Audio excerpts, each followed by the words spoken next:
بسم اللہ الرحمن الرحیم۔ 21ویں پارے میں تقریباً 18 اہم مضامین بیان ہوئے۔ آغاز میں فرمایا، اے نبی کریم صلی اللہ علیہ وسلم، آپ قرآن کریم کی تلاوت کرتے رہیں اور نماز قائم کریں۔ نماز در حقیقت بے حیائی اور برے کاموں سے روکتی ہے، اور فرمایا اللہ کی یاد خود بہت بڑی چیز اور بہت بڑا ذکر ہے۔ اہل کتاب سے عمدہ طریقے سے بحث کریں۔ ان میں بعض لوگ ایمان لانے والے ہیں، ایمان لائیں گے۔ اہل کتاب سے اس لیے بڑے اچھے طریقے کے ساتھ بحث کریں۔ دوسرا مضمون، اے میرے بندو، میری زمین بڑی وسیع ہے، تم میری ہی بندگی کرو۔ کتنے ہی جانور ہیں جو اپنا رزق اٹھائے نہیں پھرتے، اللہ ان کو بھی رزق دیتا ہے اور تمہیں بھی دیتا ہے۔ رزق میں فراخی اور تنگی بھی اللہ تعالیٰ ہی کرتا ہے۔ تیسرا مضمون، دنیا کی زندگی تو محض دل کا بہلاوا ہے، اصل زندگی کا گھر تو آخرت ہے۔ جو لوگ اخلاص کے ساتھ اللہ تعالیٰ کی رضا کے متلاشی ہیں اور مسلسل کوشاں ہیں، اللہ انہیں کبھی بے سہارا نہیں چھوڑے گا، بلکہ ان کی دستگیری اور رہنمائی فرمائے گا۔ آگے سورۃ الروم کا آغاز ہوتا ہے۔ اس سورت میں بعض واقعات کی پیشن گوئی ہے جو کہ مسلمانوں کو خوش کرنے والے ہیں، جس میں نبوت پر دلالت ہے۔ کفار کا تعنت و عناد اور ان کے کفر و تکذیب پر ملامت اور ڈانٹ، اور اس کے ساتھ ساتھ اس کی تقویت کے لیے اجمالاً گزشتہ تکذیب کرنے والوں کی بد انجامی کو بیان فرمایا گیا، قیامت کو ثابت کیا گیا اور قیامت کے چند احوال بھی بیان فرمائے گئے۔ توحید کو ثابت کیا گیا دلائل کے ساتھ، اور بعض اہم فرعی اعمال بھی بیان فرمائے۔ پھر آخر میں بلیغ مضامین سے کفار کے متاثر نہ ہونے پر آپ علیہ السلام کو تسلی بھی دی گئی۔ پارے کے اعتبار سے چوتھا مضمون سورۃ الروم کی آیت نمبر 8-9 میں بیان ہوا۔ کیا یہ کبھی زمین میں چلے پھرے نہیں ہیں کہ انہیں ان لوگوں کا انجام نظر آتا جو ان سے پہلے گزر چکے ہیں، اور انہوں نے آخرت کا انکار کیا تھا۔ وہ تم سے زیادہ طاقت رکھتے تھے، اور انہوں نے زمین کو اتنا آباد کیا کہ کسی اور نے نہیں کیا۔ تو جب وہ نہیں رہے، اپنے انجام کو پہنچے، تو تم بھی انجام کو پہنچو گے، ان سے عبرت کیوں نہیں حاصل کرتے۔ پانچواں مضمون آیت نمبر 19 میں کہ قیامت کے دن مجرم سخت مایوسی کی حالت میں ہوں گے، ان کے بنائے ہوئے جھوٹے خداؤں میں کوئی سفارشی نہیں ہوگا۔ جس طرح اللہ ہر لمحہ بے جان مادے میں زندگی ڈال رہا ہے، اسی طرح دوبارہ بھی اٹھا سکتا ہے۔ چھٹا مضمون، اللہ تعالیٰ کی نشانیوں میں زمین و آسمان کی پیدائش، تمہارے درمیان زبانوں اور رنگوں کا مختلف ہونا، رات کو سونا، دن کو اللہ کا عطا کردہ رزق تلاش کرنا، اور زمین و آسمان اس کے حکم کے پابند ہیں اور اس کے حکم سے قائم ہیں۔ قیامت کے دن ایک ہی پکار سے اچانک سب زمین سے لوگ نکل کھڑے ہوں گے۔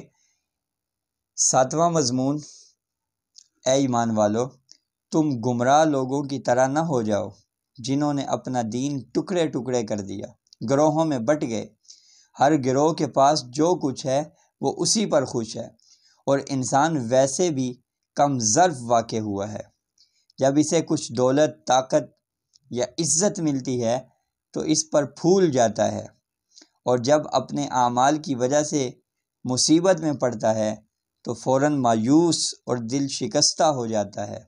در حقیقت اللہ تعالیٰ کے نزدیک سود سے دولت بڑھتی نہیں ہے، اور زکوٰۃ سے دولت میں کمی نہیں واقع ہوتی، بلکہ زکوٰۃ سے دولت میں اضافہ ہوتا ہے۔ آٹھواں مضمون، خشکی اور تری میں ہر جگہ فساد برپا ہے، اور یہ سب لوگوں کے اپنے اعمال کا نتیجہ ہے۔ اے نبی جی، آپ کی نصیحت انہی لوگوں کے لیے مفید ہے جو ان آیات پر ایمان لا کر سر تسلیم خم کر دیتے ہیں۔ آگے 9واں مضمون، اللہ تعالیٰ نے کمزور حالت میں تمہاری پیدائش کی، پھر تمہیں قوت دی، قوت دینے کے بعد پھر تمہیں بوڑھا کر دیا۔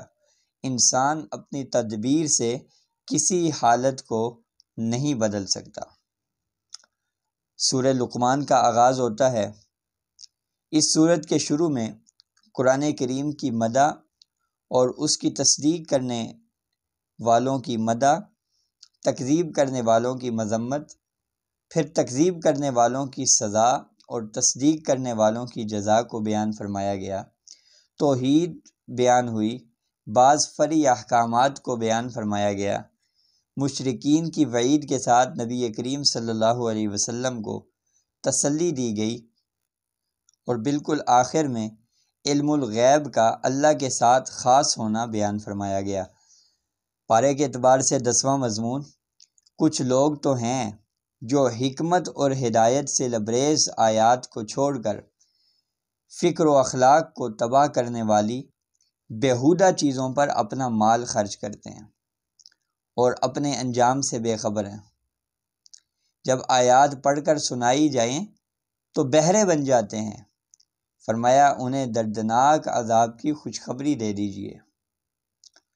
11واں مضمون، سیدنا لقمان علیہ السلام نے اپنے بیٹے کو وصیت کرتے ہوئے فرمایا کہ شرک نہ کرنا، بیٹا نماز قائم کرو، نیکی کا حکم دے، بدی سے منع کر، اور جو مصیبت بھی آئے اس پر صبر کر، زمین پر اکڑ کر نہ چلنا، اللہ کو متکبر پسند نہیں، اپنی آواز پست رکھنا، کیونکہ سب آوازوں میں بری آواز گدھے کی ہوتی ہے۔ 13واں مضمون، اے ایمان والو، اپنے رب کے غضب سے بچو اور ڈرو اس دن سے جس دن کوئی باپ اپنے بیٹے کو فائدہ نہیں پہنچا سکے گا اور نہ بیٹا باپ کو۔ اللہ کا وعدہ سچا ہے، اور فرمایا کوئی چیز اللہ کے معاملے میں دھوکے میں نہ ڈالے۔ قیامت کا علم صرف اور صرف اللہ کے پاس ہے، وہی بارش برساتا ہے، وہی جانتا ہے کہ ماں کے پیٹ میں کیا ہے اور کس کو موت کہاں آنی ہے۔ سورۃ السجدہ شروع ہو رہی ہے۔ سورۃ السجدہ میں قرآن کریم کی حقانیت کے اس بات سے رسالت کو ثابت کیا گیا ہے۔ توحید، قیامت، مسئلہ رسالت کی تائید بیان فرمائی گئی ہے۔ پارے کے اعتبار سے 15واں مضمون، فرمایا ہماری آیات پر تو وہ لوگ ایمان لاتے ہیں جنہیں آیات سنا کر جب نصیحت کی جاتی ہے تو سجدے میں گر جاتے ہیں، اللہ کی تعریف کرتے ہیں، تکفیر نہیں کرتے، ان کی پیٹھیں بستر سے الگ رہتی ہیں، خوف اور امید سے اللہ کو پکارتے ہیں۔ منکرین حق جب جہنم سے نکلنا چاہیں گے تو انہیں پھر اسی میں دھکیل دیا جائے گا اور کہا جائے گا چکھو اس عذاب کا مزہ۔ اور آگے سورۃ الاحزاب بیان ہوئی ہے، اس کا آغاز ہوتا ہے جس میں جناب رسول اللہ صلی اللہ علیہ وسلم کی اللہ کی طرف سے مدد اور اللہ کے ہاں آپ علیہ السلام کا محبوب و خاص ہونا، سب سے زیادہ عزت والا ہونا بیان فرمایا گیا، اور لوگوں پر آپ کی تعظیم کا واجب ہونا بیان فرمایا۔ آپ کو تکلیف پہنچانے کا حرام ہونا، اس کی حرمت کو بھی بیان فرمایا گیا۔ پارے کے اعتبار سے آخری مضمون، اے ایمان والو، اس وقت کو یاد کرو جب ہر طرف سے لشکر تم پر چڑھ آئے تھے، تو ہم نے ایک سخت آندھی بھیجی اور ایسی فوجیں روانہ کی جو نظر نہیں آتی تھیں۔ اس وقت دشمن ہر طرف سے تمہارا گھیراؤ تنگ کر چکا تھا، خوف سے تمہارے کلیجے منہ کو آ رہے تھے۔ اہل ایمان کو سخت آزمائش کا سامنا تھا۔ منافق طرح طرح کے بہانے کرنے لگے۔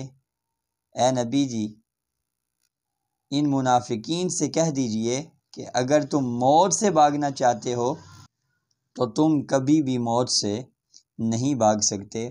یہ غزوہ احزاب کی طرف اشارہ ہے اس صورت کے اندر، اسی نام سے پھر صورت کا نام بھی احزاب رکھ دیا گیا۔ پھر آگے سورہ احزاب کے باقی مضامین 22ویں پارے میں بھی بیان ہوئے ہیں، انشاءاللہ 22ویں پارے کے خلاصے میں اس کو بیان کیا جائے گا۔